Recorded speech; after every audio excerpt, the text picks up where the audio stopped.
একজন মুরব্বী ঢাকা শহরে একটা মেয়ে ওড়না সারা রাস্তায় দিয়ে হেঁটে যাচ্ছে। মুরব্বী মেয়েটাকে ডেকে বলে, মা ওড়না পরো নাই কেন? যুবতী মেয়ে রাস্তা হেঁটে যাচ্ছে ঢাকায়।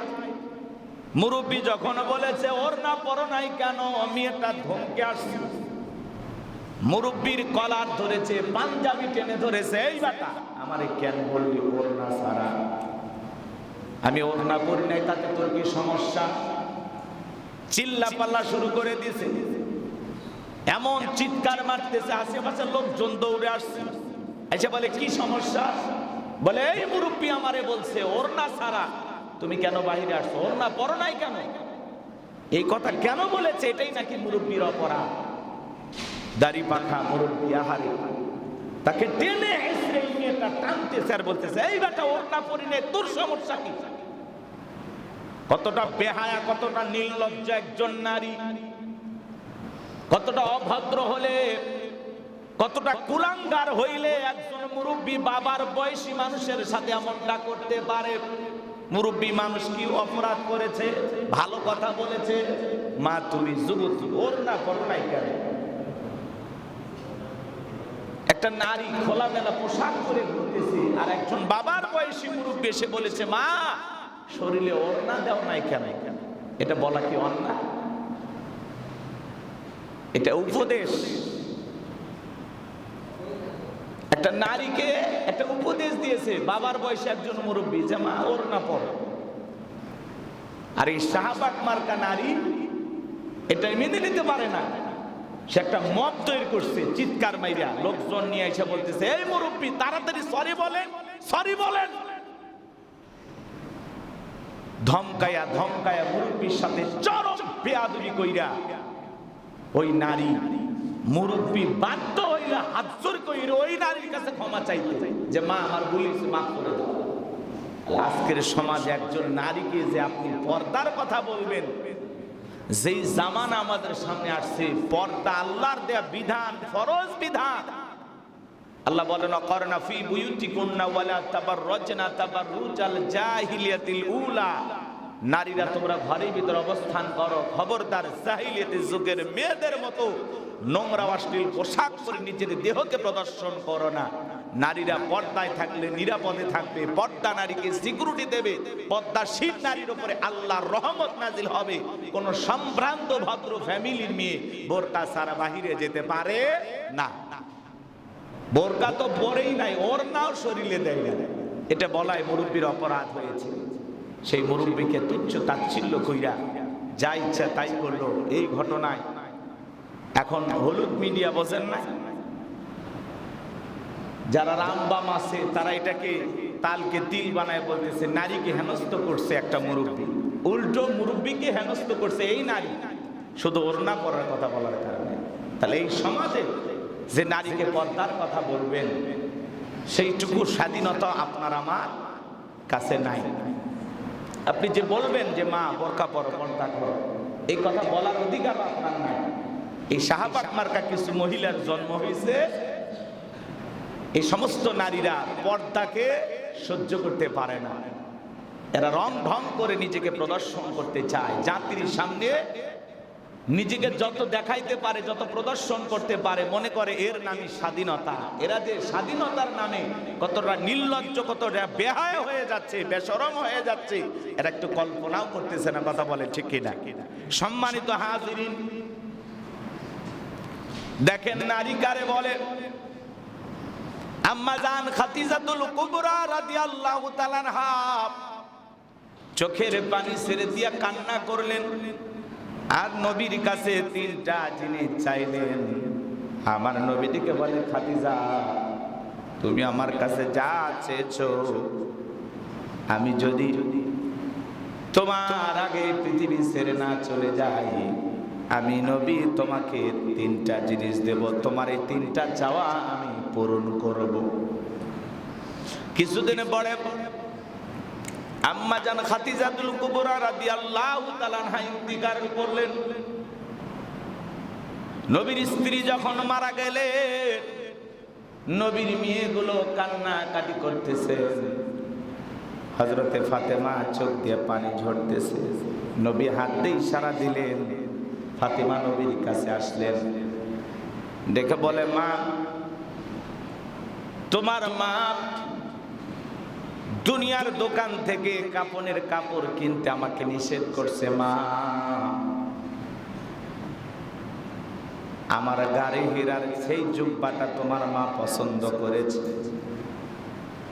আর তোমার মা আমাকে বলে গেছে আমার মেয়ে ফাতেমা ছাড়া দুনিয়ার কোনো অন্য মানুষ যেন আমার শেষ গোসলটা না করায়। তোমার মা তোমাকে শেষ গোসল দেবার জন্য আমার কাছে বলে গেছে, যাও মা যাও, এই জুব্বাটা নিয়ে তোমার মায়ের জীবনের শেষ গোসল দিয়া জুব্বাটা তার দেহে পড়াইয়া দাও। ফাতেমা কান্না করতে করতে নবীর দেয়া জুব্বা দিয়া আম্মা জান খাদিজাতুল কুবরা রাদিয়াল্লাহু তাআলা আনহাকে শেষ গোসল দেওয়ার জন্য রেডি হইলেন। গোসল শেষ করার পরে হযরতে ফাতেমা হাসতে হাসতে গোসলখানা থেকে বের হয়ে আসলো। নবী আমার ডেকে বলে, ও ফাতেমা, কান্না করতে করতে তোমার মাকে জীবনের শেষ গোসল দেওয়ার জন্য চলে গেলে, মা আবার তুমি হাসতে হাসতে কেন বের হয়েছো? ফাতেমা ডেকে বলে, বাবা, কান্নার কারণটা তোমার জানা আছে, আমার মা মারা গেছে, কেমনি সহ্য করি, আমার চোখে তো পানি আসবেই। আজ থেকে তো আমি এতিম হয়ে গেলাম, আমার মাকে আমি হারিয়ে ফেলেছি। বাবা, একটা মা যখন বিদায় নেয়, সন্তান তখন দুনিয়ায় কতটা হতভাগা হয়, কতটা অসহায় হয় বাবা, এটা আমি আপনাকে বোঝাতে পারবো না। আমি আমার মাকে হারিয়ে কান্না করতেছি বাবা, এইটা তুমি দেখেছো, কিন্তু আমার মাকে গোসল করানোর পরে হাসতে হাসতে কেন বের হইলাম, এটা কি তুমি জানো না? নবী ডেকে বলে, না মা, আমি তো জানি না। ফাতেমা ডেকে বলে, বাবা, আমি মনে করছিলাম আপনি সবই জানেন। আমার নবী ডেকে বলে, না মা, না, আমি তো সবই জানি না, আমার আল্লাহ আমাকে যতটুকু জানায়া দেন আমি ততটুকু জানি। নবীর মেয়ে কেন হাসলেন সেই কথা নবীও জানে না। চিন্তা করেন, তাহলে গায়েবের এলেম আল্লাহ ছাড়া পৃথিবীর আর কারো কাছে নাই, নবীদের কাছেও ছিল না। নবীরা জানতেন ততটুকু, আল্লাহ যতটুকু তাদের জানিয়ে দিতেন। কথা কি বুঝতেছেন? গায়েব। নবীর মেয়ে হযরতে ফাতেমা তার প্রিয়তমা স্ত্রীকে গোসল করাইয়া দিয়ে কাফনের কাপড় রাসূলের জুব্বাটা পরাইয়া হাসতে হাসতে সেখান থেকে বের হইলেন। তা কান্না করতে করতে প্রবেশ করলো, সেই মেয়েটা আবার হাসতে হাসতে বের হয়েছে। আশ্চর্যের বিষয়, রাসূল হতবাক হয়ে জিজ্ঞাসা করলেন, মা, কান্না করতে করতে প্রবেশ করলা, আবার হাসতে হাসতে বের হয়েছো, কারণটা কি বুঝলাম না। ফাতেমা এইবার বলতেছে, বাবা, আমি মনে করি আপনি নবী, আপনি সব জানেন, তাহলে আমি কেন হাসলাম এটা আপনি জানেন না? তখন বলতেছে, না মা, আমি তো সব জানি না, আমার আল্লাহ আমারে যতটুকু জানান আমি ততটুকু জানি। তার মানে গায়েবের খবর নবীর কাছেও নাই, গায়েবের ইলম আছে আল্লাহর কাছে। জোরে বলেন, কার কাছে? তিনি হলেন আলিমুম বিযাতিস সুদূর, তিনি অন্তর জানেন, তিনি বান্দার অন্তরের খবর জানেন। এছাড়া আজ পৃথিবীর কেউ জানে না। যে সমস্ত আজা বাবা, খাজা বাবা, ল্যাংটা বাবা, তালা বাবা, সালা বাবা, লাউ বাবা, কদু বাবা আমার সমাজে যারা ধ্যান ধইরা, ধ্যান কইরা, দরবেশ সাইজা, বিভিন্ন আকার আকৃতি ধারণ কইরা নিজেকে বিরাট বড় আল্লাহর ওয়ালা দাবি করে, গায়েবের ঠিকাদারি নিয়ে বসে। কথা বোঝেন না? ঠিকাদারি বোঝেন? গায়েবের ডিলারশিপ নিয়ে বসছে, যে পুরো পৃথিবীর সব খবর আমার কাছে জানা আছে। এমনও ভণ্ড পীর আছে সমাজে, শিকল শিকল করে থাকে, বড় বড় তসবির দানা করে থাকে, লাল নীল কাপড় করে থাকে, অর্ধেক কাপড় পরা, অর্ধেক ল্যাংটা। এদেরকে দেখে আমরা মনে করি বিরাট বড়, বিশাল বড় বড় চুল থাকে, চুলের উপরে উপর ঘুরে বেড়াইতেছে, মাথার চুলে জট, হাতে গাঞ্জার পর, চেহারা সুরত দেখলে মনে হয় টাটকা ইবলিসের কালার হয়। আর আমরা তাদেরকে দেখে মনে করি এরাই আল্লাহওয়ালা, এরা সাধক, এরা সুফি। কিন্তু এরা যে কত বড় ভণ্ড এটা আমরা বুঝি না।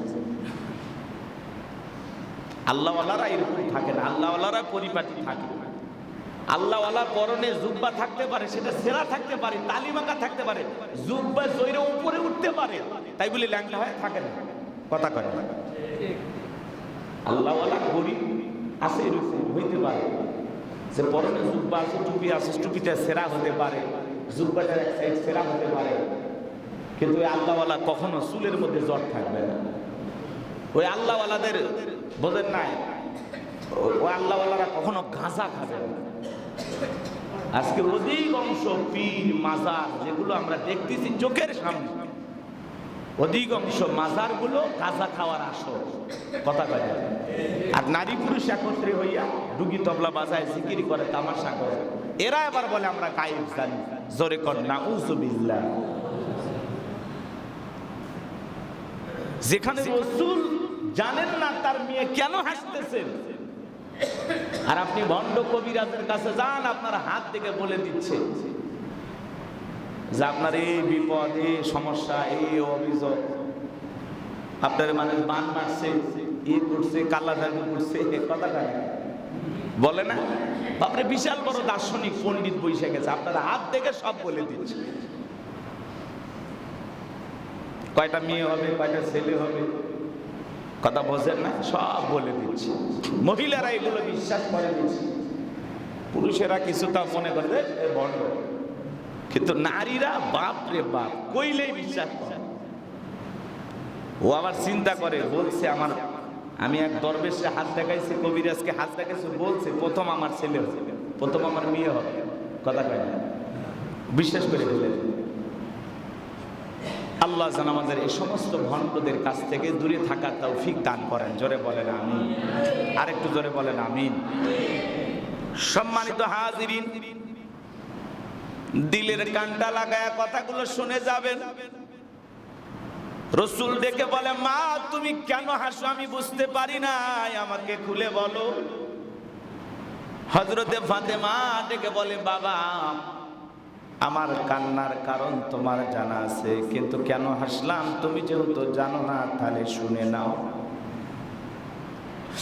ও বাবা, আমি যখন আমার মা খাদিজাকে গোসল করায় দিলাম, আর আপনার জুব্বাটা নিয়ে যখন কাফনের কাপড় পরায় দিব, ও বাবা আমি তাকায় দেখি আমার মায়ের শরীরের মধ্যে আমার আল্লাহ জান্নাতি পোশাক পরায়া দিয়েছে।